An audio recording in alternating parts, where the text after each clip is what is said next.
He was 18 years old, and the only thing he owned in the world was a ghost story about a place he'd never been. When he finally found the ranch, he discovered his inheritance wasn't land or money, but a secret that could save a town or get him killed. If you've ever felt like you were starting from zero, with nothing but a key to a past you didn't understand, then you know what this feels like. Hit that subscribe button, because this is a story for everyone who has ever had to build a home out of the ruins of what was left behind. The day I aged out of the system was the grayest day I'd ever seen. Not just in the sky, which was a flat, unforgiving sheet of slate, but in the feeling of the air itself. It was the same gray as the institutional walls of the St. Jude's Home for Boys, the same gray as the worn linoleum floors, the same gray as the expression on Mrs. Gable's face as she handed me a thin manila envelope. For 18 years, my world had been painted in shades of tired resignation. Freedom, it turned out, was just another shade of gray. "This is it, Leo," she said, her voice as starched as her uniform. "Everything the state has for you." I looked down at the envelope. It was flimsy, weighing almost nothing.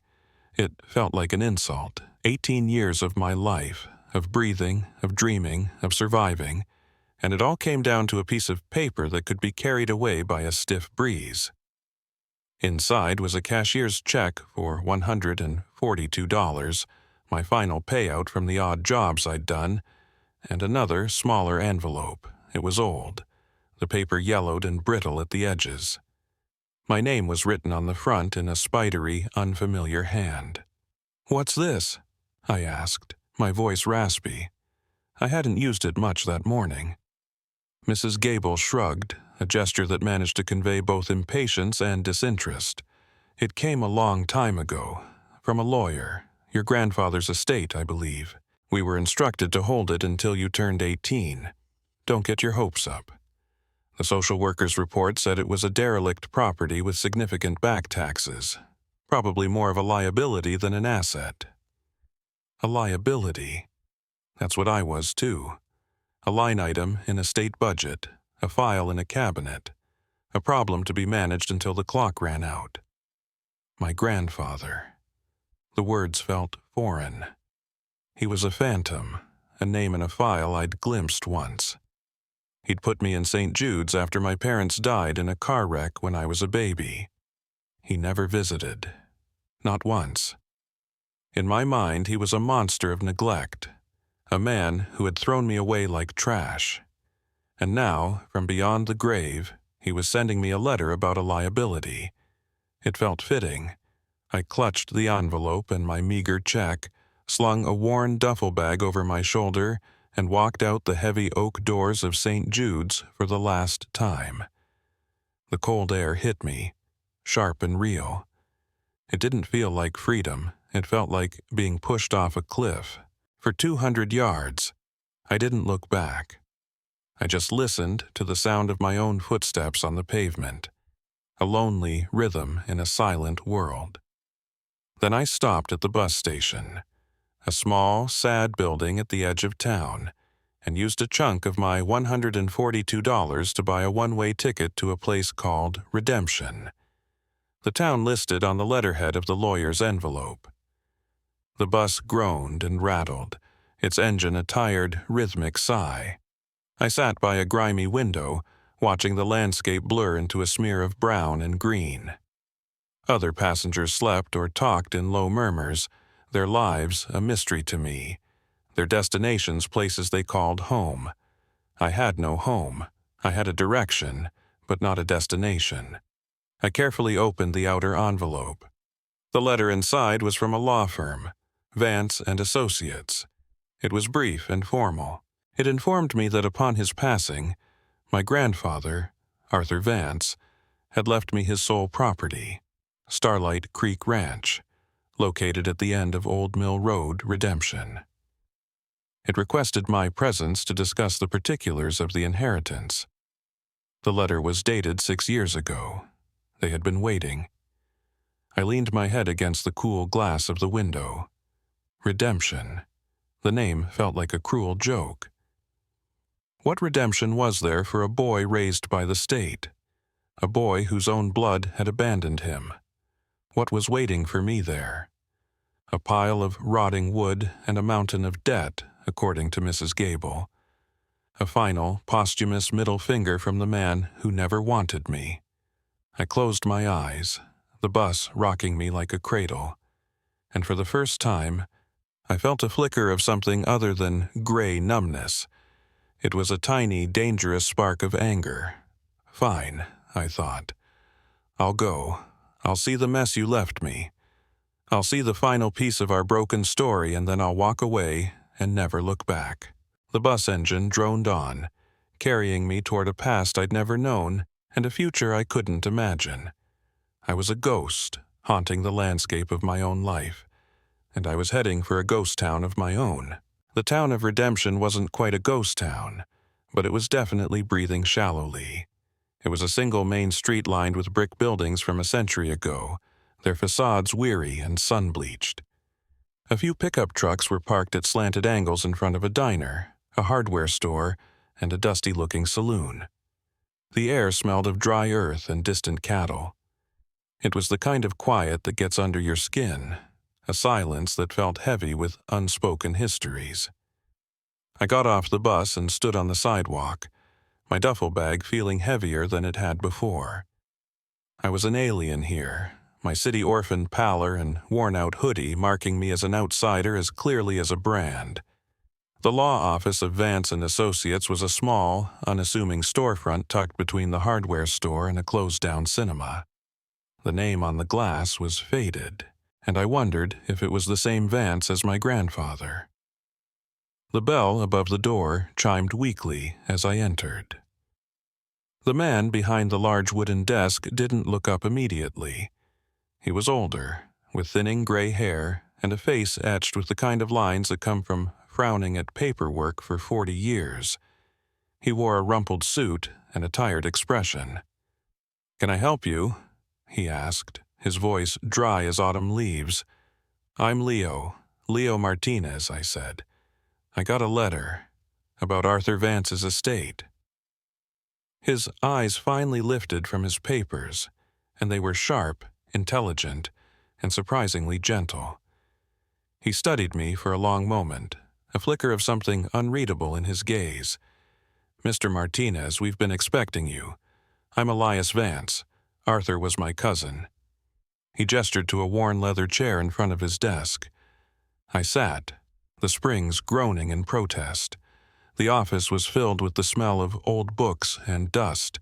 It was crammed with filing cabinets and stacks of legal folders, a testament to a long career of managing the small, complicated lives of a small, complicated town. "I apologize for the state of this," he began, gesturing vaguely around the room. "Things have been quiet. I'm glad you came. We need to settle Arthur's affairs." He pulled a thick file from a drawer. It was labeled Vance Arthur J. in faded ink. He opened it, and the rustle of the papers seemed to echo in the stillness. "Let's not beat around the bush, son," he said, his tone shifting from weary to pragmatic. "The situation is not ideal. Starlight Creek Ranch is yours, free and clear in terms of title. However, your grandfather, he wasn't a man who prioritized financial solvency. The property taxes have been delinquent for several years. The total amount owing to the county is substantial." He slid a piece of paper across the desk. The number on it made the $142 in my pocket feel like a pebble. It was an impossible sum, thousands of dollars. My stomach clenched. Mrs. Gable had been right. It was a trap, a debt. "So, what happens now?" I asked, my voice barely a whisper. "Well," Mr. Vance said, leaning back in his chair, "there is an interested party, a development company, Horizon Holdings. They've had a standing offer on the property for years. They're willing to purchase the land, assume all the back taxes, and clear the debt. After all is said and done, you'd walk away with a small sum, enough for a fresh start somewhere else, about $5,000. $5,000. To me, it was a fortune.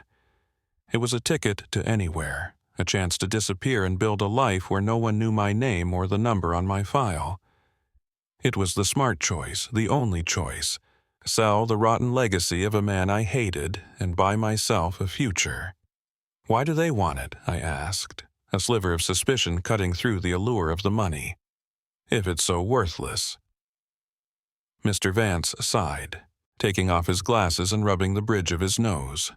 They're buying up a lot of the old ranch land in the valley, consolidating parcels for a future development. A resort, a golf course, something like that.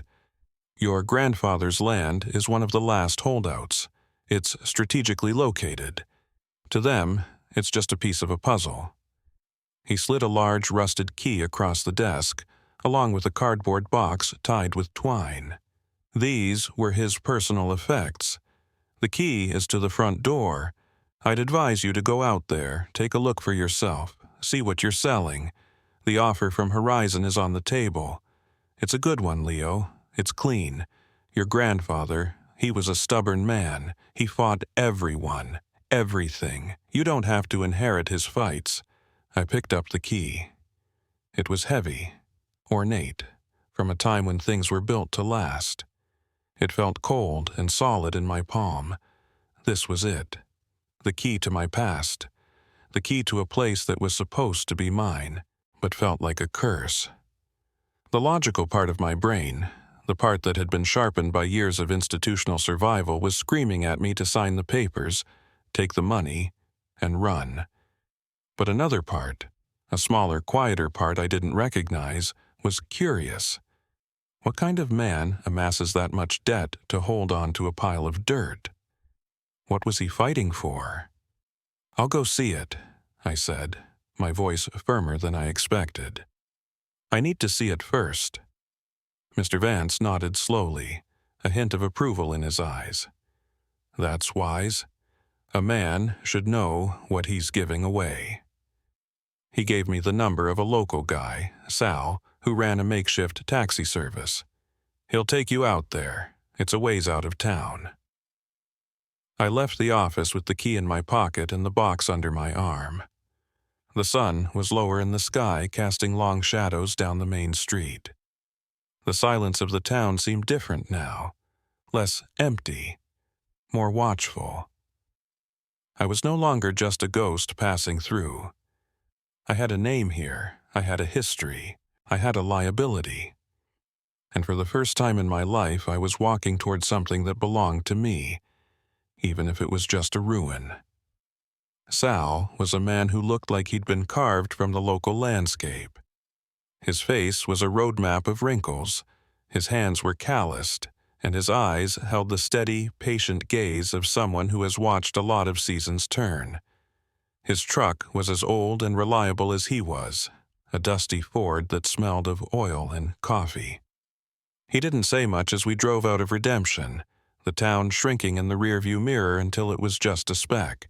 The paved road gave way to gravel, and the gravel road gave way to a dirt track that seemed to be carved directly into the rolling hills. The landscape opened up, vast and wild. The sky here was bigger than any I had ever seen, a brilliant, aching blue. Patches of stubborn green grass clung to the dry earth, and gnarled oak trees stood like ancient sentinels on the hillsides. It was beautiful, in a harsh, unforgiving way. "Your granddad, Arthur," Sal said suddenly, his voice a low rumble that barely rose above the engine's noise. He loved this land, more than most people love anything. He had a funny way of showing it, I muttered, thinking of the debt, the years of silence. Sal shot me a sideways glance. Arthur wasn't a simple man. He saw things different, saw value in things other folks called worthless. Stubborn as a mule stuck in mud, the whole town thought he was a crazy old coot. Maybe he was, or maybe he just saw a little further down the road than the rest of us. We crested a final hill, and Sal pointed through the windshield. There she is, Starlight Creek. My breath caught in my throat. The ranch was nestled in a small valley, a collection of weathered gray buildings hunkered down as if bracing against the wind. The main house was a 2-story wooden structure with a wide, sagging porch. A large barn stood beside it, its red paint faded to a soft, rosy brown. A few smaller outbuildings were scattered around, their roofs patched and their walls leaning. The whole place looked exhausted, like an old man who had finally given up a long fight. But even in its decay, there was a kind of defiant dignity to it. It had good bones. Sal pulled the truck to a stop by a rickety wooden fence. "This is as far as I go. The road gets rough from here. You need a ride back to town, you give me a call, but cell service is spotty out here." He handed me a worn business card. I got out, the box of my grandfather's things in my hands. The silence was absolute, broken only by the whisper of the wind through the tall, dry grass. It was a profound, almost sacred quiet. It was terrifying. "Good luck, kid," Sal said, and with a crunch of gravel, he was gone, leaving me alone in a cloud of dust. I stood there for a long time, just looking. This was it, the place I was supposed to sell. The liability, the source of my phantom inheritance. I walked slowly toward the house, my boots sinking slightly into the soft earth. The porch steps groaned under my weight. The front door was a heavy, solid thing, its blue paint peeling to reveal the gray wood beneath. I pulled the heavy iron key from my pocket. It felt ancient, a relic from another world. I slid it into the lock. It resisted for a moment, then turned with a loud, satisfying clank. The door swung inward on protesting hinges, opening into darkness. The air that rushed out to meet me was thick and musty, the smell of a place that had been sealed for a long time. It was the scent of dust, of decaying paper, of cold stone, and something else, something faint and clean like pine needles and distant rain. I took a step across the threshold, from the bright, unforgiving sunlight into the cool, shadowed interior. I was standing in my grandfather's house. I was standing in the heart of the mystery. And as the door swung shut behind me, plunging me into near darkness, I felt a strange and unsettling feeling. It didn't feel like I was visiting. It felt like I'd come home.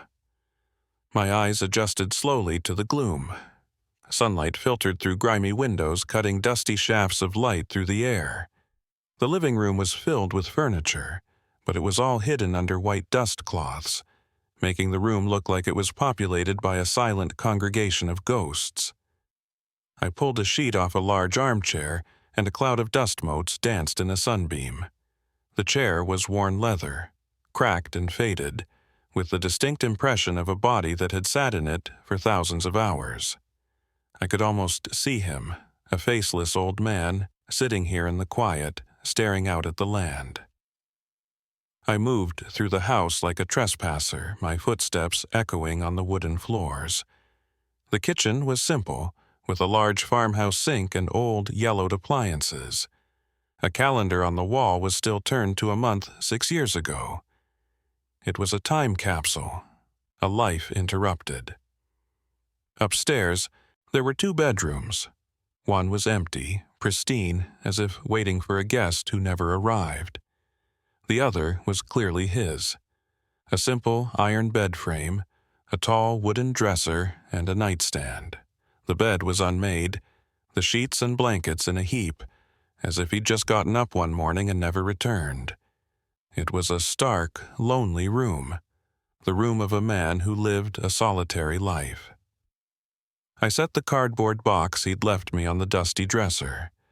My hands trembled slightly as I untied the twine. What would be inside? What pieces of this man's life had been deemed important enough to save? I lifted the lid. On top was a stack of old photographs, bound with a rubber band. I slid it off and began to look through them. There were pictures of the ranch in what must have been its prime. The barn freshly painted, the fences straight and strong, horses grazing in a green pasture. There were photos of a young man with a serious face and kind eyes that I recognized as a younger Elias Vance. And then there was a photo of a young woman with a bright, beautiful smile, holding a baby. My mother, and the man beside her, his arm around her, a rare, small smile on his face. That had to be my grandfather, Arthur. In the photo, he looked strong, proud, and happy. It was a version of him I couldn't reconcile with the man who had abandoned me. Beneath the photos was a thick, leather-bound journal. I opened it. The pages were filled with that same spidery handwriting from the envelope. It wasn't a diary of feelings, but a logbook. Entries about the weather, the price of feed, repairs to the barn, the birth of a calf. It was the meticulous record of a man's life, written in the language of work and seasons. It was the story of his relationship with this land. And at the very bottom of the box there was one more thing, a single, sealed envelope, thicker than the one from the lawyer. On the front, in that same shaky script, were 2 words, "For Leo." My heart hammered against my ribs. This was it, a message from the ghost himself. I sat down on the edge of the dusty bed, the silence of the house pressing in on me. I held the envelope in my hands for a long time. Part of me wanted to tear it to shreds, to reject his final words as I had been rejected by him. Another part, the scared and lonely boy who had spent 18 years wondering why, was desperate to know what was inside. Finally, I took a deep breath and slid my finger under the flap, breaking the seal. The letter was written on several pages of thin, yellowed paper. The ink was slightly faded. I began to read. "My dear Leo," it began, "if you are reading this, it means I am gone, and you have finally come home. I know you must have many questions. I know you must hate me. I don't blame you. I have played the villain in your story for your entire life, and I am sorry for that. Please, believe me when I say that every choice I made to protect you." I scoffed, the sound harsh in the quiet room. Protect me? He had thrown me into the system, a place of cold beds and colder comfort. How was that protection? I kept reading, my anger warring with a desperate need to understand. When your parents died, I was lost. I had my grief, and I had you, a tiny, perfect baby. For a while I tried, but I was already embroiled in a fight, Leo, a war for this land. There were powerful people who wanted it, who wanted what was underneath it. They are ruthless. They threatened me, they tried to ruin me, and when they saw I wouldn't break, they threatened to come after you. They said they would make sure you were taken, that you would disappear into a system far worse than St. Jude's, a place I could never find you. So I made a terrible choice. I put you somewhere they wouldn't look, somewhere you would be safe, registered with the state, accounted for. I made myself look like a broken old man who had given up his only family. It was the hardest thing I have ever done. It broke my heart every single day for 18 years. I had to stop reading. My vision was blurry. Tears were streaming down my face, hot and silent. I wiped them away with the back of my hand, angry at my own weakness. It couldn't be true. It was just a story, the excuses of a guilty man. But the words on the page felt real. They felt heavy with a truth I had never considered. I couldn't write to you. I couldn't visit. I couldn't risk them connecting you to me again. My only hope was that I could win this fight before you came of age, that I could present you with a home, a legacy, a place that was safe and whole. I failed in that. The fight is not over. But I have left you the weapons you will need. I have left you a choice. There is a man, a lawyer, my cousin Elias. He's a good man, but a practical one. He will tell you to sell. He will tell you to take the money and run. And you can take the blood money they offer and be free of this place and its burdens. There is no shame in that. You have earned a life of peace.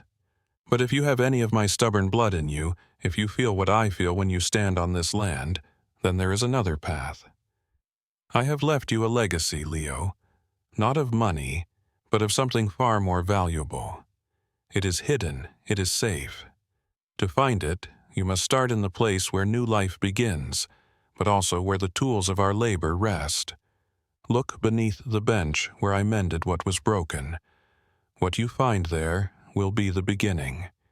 The choice is yours, my boy. Forgive me, and know that I loved you. I read the letter 3 times, the words sinking into me like rain into dry soil. My entire world, the simple, harsh story I had told myself for 18 years, had just been demolished. The villain was a martyr. The abandonment was a sacrifice. The neglect was a desperate, painful act of protection.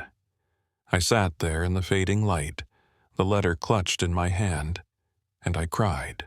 I cried for the baby left behind, for the boy who grew up believing he was unloved. I cried for the lonely old man who had died fighting a secret war. And I cried because I was standing at a crossroads, with the ghost of my grandfather pointing me down a dark and difficult path. The easy way out was still there. $5,000 and a bus ticket to anywhere.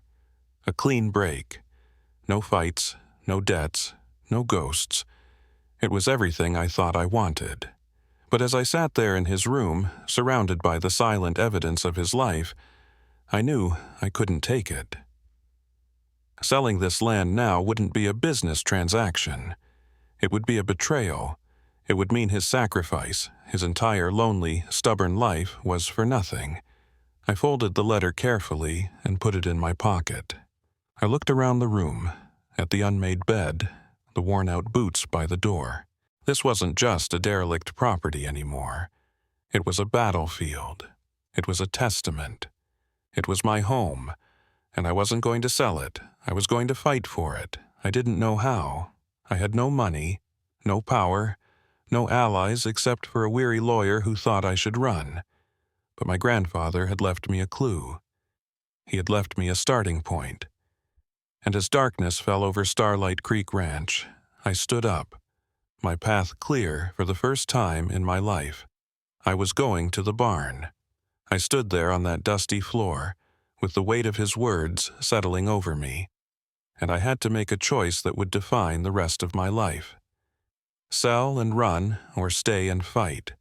It was the easy wrong versus the harder right. And I want to pause the story for a second right here to ask you something. Have you ever been at a crossroads like that? A moment where your future splits into 2 distinct paths, and you know deep down that the person you become will be decided by which one you take. It's a terrifying and lonely place to be. If this story is hitting home for you, if you understand that feeling of standing on a precipice, take a moment to hit that like button. Let me know you're out there. This community is for people who get it, for people who understand what it means to fight for a second chance, even when the whole world is telling you to walk away. Your story matters here. Now, let's get back to that dusty room and the choice I had to make. The sun had set, and the house was plunged into a deep, velvety darkness. I had no electricity, no flashlight, just the faint, silvery light of a crescent moon filtering through the dirty windows. My stomach rumbled, a stark reminder that I hadn't eaten since that morning. But hunger felt distant, unimportant. A new kind of energy was coursing through me, a mixture of grief, anger, and a terrifying, exhilarating sense of purpose. I felt my way down the stairs and out the front door. The night air was crisp and cool, carrying the scent of sagebrush and damp earth. The sky was a revelation. Unpolluted by city lights, it was a vast, glittering canopy of stars, more than I had ever seen in my life. They looked like scattered diamonds on black velvet. For a moment I understood why he'd called it Starlight Creek. The barn loomed in the darkness, a hulking silhouette against the star-dusted sky. Its great doors were slightly ajar. I squeezed through the gap, my heart pounding a nervous rhythm against my ribs. The air inside was even thicker than in the house, a rich, earthy cocktail of old hay, rusted metal, and animal musk. It was a cathedral of shadows, the high, vaulted ceiling lost in the gloom. Moonlight streamed through cracks in the walls, creating ethereal beams of light in the dusty air.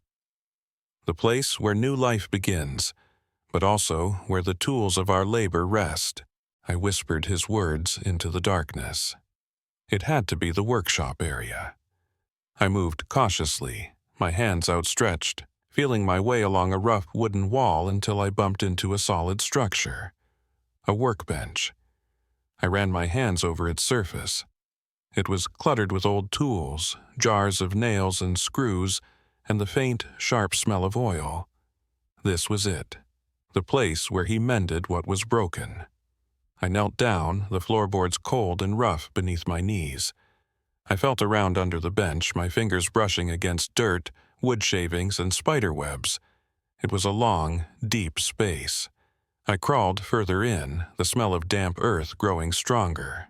My hand hit something solid and flat, something that wasn't wood, a loose stone. No, it was metal. I traced its outline. It was a ring, an iron ring set flush with the floorboards. My fingers closed around it and I pulled. At first it didn't move. I braced myself, planting my feet, and pulled again with all my strength. There was a groaning sound of old wood and rusted hinges, and a section of the floorboard lifted up, revealing a dark, square hole, a hidden cellar. My breath hitched. I reached into my pocket and pulled out the only light I had, a cheap, disposable lighter from the bus station. I flicked it on, the small, flickering flame casting dancing shadows against the walls. I lowered the flame into the opening. It wasn't a cellar. It was a small, brick-lined compartment, and inside, nestled on a bed of old blankets, was a heavy, olive-green metal lockbox. It was an old military-style footlocker, solid and serious. My hands were shaking as I reached down and gripped the handles. It was incredibly heavy. I grunted with effort, dragging it out of the hole and onto the barn floor. It landed with a solid, definitive thud. There was a heavy-duty padlock on the front. For a heart-stopping moment, I thought my search had ended there. I had no key, no bolt cutters. But then I noticed a small tarnished brass key tied to one of the handles with a piece of leather cord. It was so simple, so trusting. He had left it all for me. I untied the key, my fingers clumsy with adrenaline. I slid it into the padlock. It turned smoothly, and the lock sprang open with a click that sounded like a gunshot in the vast silence of the barn. I took a deep breath. My lighter held high, and I lifted the heavy lid of the box. The contents were not what I expected. There was no treasure, no gold bars, no stacks of cash. The box was filled with paper. Neatly organized files, thick binders, and rolled-up documents that looked like maps. On top of it all was another letter, a single page this time. I picked it up, my hands still trembling. Leo, it read. If you found this, you chose the harder path. I am proud of you. What is in this box is the real legacy of Starlight Creek. It is not land, it is not money, it is the truth, and it is a weapon. Do not trust Horizon Holdings. Do not trust their money. Their offer is a lie. Look at the geological surveys. Look at the water reports. Look at the legal correspondence. The fight is not for the dirt, son. It has always been for the water. The water. I put the letter aside and began to rummage through the box. I unrolled one of the large documents. It was a geological survey map of the ranch and the surrounding valley. It was covered in complex diagrams, elevation lines, and technical notes. But one thing was clear, even to my untrained eye. A massive blue area was marked directly beneath the property, designated as the Redemption Valley Aquifer. Notes in the margins described its purity, its size, its recharge rate. It was a vast underground reservoir of fresh, clean water. I dug deeper, pulling out a thick binder labeled Horizon Correspondence. It was filled with copies of letters between my grandfather and the development company, going back more than a decade. The early letters were polite offers to buy the land. The later ones grew more aggressive, more threatening. There were letters from their lawyers citing obscure zoning laws, threatening eminent domain, trying to bury him in legal paperwork. And there were copies of his responses, fierce, intelligent, and utterly unyielding. He was fighting them every step of the way. Finally, I found a file labeled Water Reports and Community Impact. It contained scientific analyses of the aquifer, showing it was the primary water source for the entire valley, feeding the wells of every farm, every ranch, and the town of Redemption itself. And tucked inside was a leaked internal memo from Horizon Holdings. It was a development proposal, not for a golf course or a resort, but for a massive water bottling plant. Their plan was to buy up the land, sink industrial wells into the heart of the aquifer, and pump millions of gallons a day to be bottled and sold to cities out of state. The report included a grim projection. At their proposed rate of extraction, the aquifer would be depleted within 15 years, turning the entire valley into a dust bowl. It all clicked into place. The worthless land, the stubborn old man, the generous offer. It was all a lie. Horizon didn't want the ranch. They wanted to suck the lifeblood from the entire valley, and my grandfather's property was the key. His debt wasn't from mismanagement. It was from the cost of fighting a multi-million-dollar corporation, paying for his own lawyers, his own surveyors, his own water reports to prove what they were trying to hide. He wasn't a crazy old coot. He was a guardian. He had spent the last years of his life and every penny he had protecting this water for everyone. He wasn't just protecting the land. He was protecting the entire community. I sat back on my heels, the truth of it washing over me like a physical blow. The weight of what was in this box was immense. It was proof. It was leverage. It was dynamite. I now understood the choice he had given me. I could take this box, walk into Horizon's office and demand a fortune for my silence. They would pay it. I could be a millionaire by morning, or I could do what he did. I could fight. I could use this evidence to expose them, to save the valley. But I would be starting a war against a powerful, ruthless enemy, with nothing but a box of papers and a mountain of inherited debt. The flame in my lighter sputtered and died, plunging the barn back into darkness. But it didn't matter. A different kind of light was burning inside me now.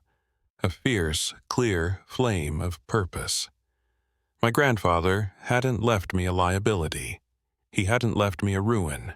He had left me a post to defend. He had left me his honor. And in the silent, starlit darkness of that old barn, I knew, without a single shred of doubt, what I was going to do. My war had just begun. The first gray light of dawn was creeping over the hills when I finally walked out of the barn. I was exhausted, hungry, and covered in dust, but I felt more alive than I ever had. I had spent the rest of the night poring over the documents in the lockbox, absorbing the details of my grandfather's long, lonely war. I had his entire battle plan right here. I locked the box, put it back in its hiding place, and replaced the floorboard. No one would find it there. I took only the final letter and the leaked Horizon memo, tucking them safely into my jacket. My first move had to be Elias Vance. I had to know if he was the practical man my grandfather described, or if he could be an ally. I had to know if he was on the side of justice or on the side of an easy settlement. I started the long walk back to town. The miles felt shorter than I expected, The landscape didn't look harsh and unforgiving anymore. It looked precious. I saw the way the creek, a tiny, silver ribbon of water, wound its way through the valley. I saw the distant farmhouses, each with a family that depended on the water beneath my feet. This wasn't just my fight. It was theirs, too. They just didn't know it yet. It was early morning when I arrived back in Redemption. The town was just starting to wake up. The diner was open, the smell of coffee and frying bacon wafting out into the street. I was tempted, but my mission was more urgent. I walked straight to the law office. The lights were already on. I knocked on the glass door. A moment later, Elias Vance appeared, looking surprised to see me. He was holding a cup of coffee, and his suit was just as rumpled as it had been the day before. He unlocked the door and let me in. "Leo," he said, his brow furrowed with concern. "I didn't expect you back so soon. Did you get a ride?" "I walked," I said. "We need to talk." I saw the look on his face. He thought I was a scared kid who had spent one night in a spooky old house and had come running back to sign the papers and take the money. He thought I was there to surrender. "I understand," he said gently, gesturing again to the worn leather chair. "It's a lot to take in. The place is in rough shape. Selling is the sensible choice." "I'm not selling," I said, my voice quiet but firm. I pulled the papers from my jacket and laid them on his desk. The leaked memo from Horizon, and my grandfather's final letter to me. "I think you need to read these." He picked up the letter first, his expression skeptical. As he read, his face began to change. The professional weariness drained away, replaced by a look of stunned comprehension. His eyes widened. He put the letter down and snatched up the Horizon memo, his hands shaking slightly as he scanned the page. He read it once, then read it again, his mouth a thin, hard line. When he finally looked up at me, the gentle, pragmatic lawyer was gone. In his place was a man I hadn't seen before, a man with fire in his eyes. It was the same fire I'd seen in the old photographs of him and my grandfather. "The son of a bitch," he whispered, his voice thick with a mixture of anger and awe. "Arthur, you magnificent, stubborn son of a bitch. He knew all along." He looked at me, really looked at me, as if seeing me for the first time. He told me he had his reasons for fighting them. He never told me what they were. I thought he was just being proud, foolish. I urged him to sell for years. I told him he was going to lose everything. He shook his head, a look of profound regret on his face. I should have trusted him. "So you'll help me?" I asked, my voice tight. "You'll help me fight them?" Elias Vance stood up and walked to the window, looking out at the quiet main street of the town he'd lived in his whole life. "Help you?" he said, his back to me. "Leo, what's in that box isn't just evidence. It's a declaration of war. Horizon Holdings has a legal team that could bury this office in paperwork before lunchtime. They can drag this out in court for years, bleed us dry. They'll try to discredit your grandfather, discredit you. It's going to be a nasty, expensive, and difficult fight, and we might lose." My heart sank. He was laying out all the reasons to walk away. Then he turned around, and there was a grim, determined smile on his face. "Of course, I'll help you," he said. "Arthur was my family, and this is my town. They're not turning it into a desert, not while I'm still breathing." He stuck out his hand. "We'll do it pro bono for now. We'll figure out the money later. First, we file an injunction. Then we go public." I took his hand, and for the first time since I'd stepped off that bus, I didn't feel alone. I had an ally. The fight was still impossible. The odds were still stacked against us, but it was no longer just my fight. It was our fight. The next few weeks were a blur of activity. Elias was a whirlwind of legal action. He filed the injunction to temporarily halt any sale or development on the property, using the leaked memo as primary evidence. He prepared a lawsuit against Horizon Holdings for fraudulent misrepresentation and conspiracy to devalue the property. The small, quiet law office became a war room, papers and maps covering every surface. My role was different. Elias told me, legal battles are fought in court, but wars are won in the hearts of the people. You need to win the town. So I started talking to people. I started with Sal, the old taxi driver. I showed him the papers. He read them, his weathered face growing dark with anger. "I knew it," he said, slamming his hand on the hood of his truck. "I knew those slick city bastards were up to no good. Arthur tried to warn people, but nobody listened. They just thought he was a crazy hermit." Sal became my first true advocate. He took me around, introduced me to other ranchers, farmers, shop owners. At first, they were suspicious. I was an outsider, the ghost grandson of the town eccentric. But then I would show them the map of the aquifer. I would show them the Horizon memo. I would tell them the story of my grandfather's secret fight. And slowly, one by one, I saw the same look of dawning horror and anger in their eyes. They realized that Arthur Vance hadn't been fighting for his land. He had been fighting for their land, their wells, their children's futures. The climax wasn't a dramatic courtroom showdown, not at first. It was a town hall meeting in the old community center. Elias and I had called it to present our findings to the entire town of Redemption. The room was packed. People stood along the walls, their faces a mixture of curiosity, skepticism, and fear. On one side of the room sat a group of men in sharp suits. Horizon Holdings had sent their representatives, including a smooth, confident lawyer named Mr. Davies. They were there to control the narrative, to paint us as conspiracy theorists. Elias spoke first, laying out the legal case calmly and logically. Then it was my turn. I was terrified. I had never spoken in front of more than a few people in my life. I walked to the podium, my hands shaking, the papers rattling. I looked out at the sea of faces, faces of strangers who held my future, and theirs, in their hands. I didn't talk about legal statutes or water rights. I just told them my story. I told them about growing up in an orphanage, believing my grandfather had thrown me away. I told them about finding his letters, about discovering the truth in that dark, dusty barn. I held up his journal.